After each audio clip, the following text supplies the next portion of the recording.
Programme کا باقاعدہ آغاز کریں گے. میں درخواست گزار ہوں محترم خالد میر صاحب سے کہ تشریف لائیں اور چند کلمات بزم کے حوالے سے اور اپنے پروگرام کے حوالے سے اور آج کے حوالے سے مظہر خان صاحب اور اسلم خان صاحب کو بھی میں آج کے پروگرام میں خوش آمدید کہتا ہوں.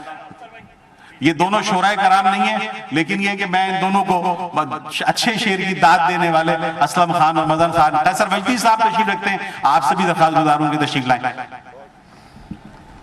اعوذ باللہ من الشیطان الرجیم. بسم اللہ الرحمن الرحیم.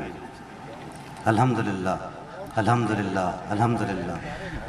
بزم شعر و سخن نے جو خواب دیکھا تھا، آج ماشاءاللہ اس پنڈال کو بھرا دیکھ کے اس خواب کی تعبیر نظر آتی ہے. بر صغیر کی تاریخ کو اگر دیکھیں تو مشاعرہ ایک تربیت گاہ ہوتا تھا، ادب کا، زبان کا. آج یہ روایت رفتہ رفتہ ختم ہوتی جا رہی ہے. بزم شعر و سخن نے اس کام کا بیڑا چند لوگوں نے مل کر اٹھایا اور الحمدللہ 2 سال میں اس میں تقریباً 200 سے زیادہ ساتھی شامل ہو گئے، اور اس کے تحت یہ سوچا گیا کہ دوبارہ سے فیملی مشاعرے کے کلچر کو فروغ دیا جائے.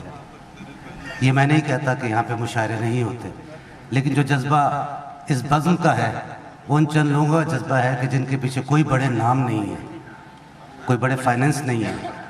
یہ اپنی مدد آپ کے تحت اس جذبے کو لے کے چلے ہیں، اور آپ سب کی پذیرائی، آپ سب کی آمد اس بزم کے مقاصد کو یقیناً ایک بہت مثبت سہارا دے رہی ہے. میں آپ سب کا بہت شکر گزار ہوں کہ آپ سب تشریف لائے اور اس بزم کو آپ نے رونق بخشی. السلام علیکم ورحمۃ اللہ وبرکاتہ. یہ تھے محترم خالد میر، آج کے اس پروگرام کے کوارڈینیٹر بزم شعر و سخن کے جانب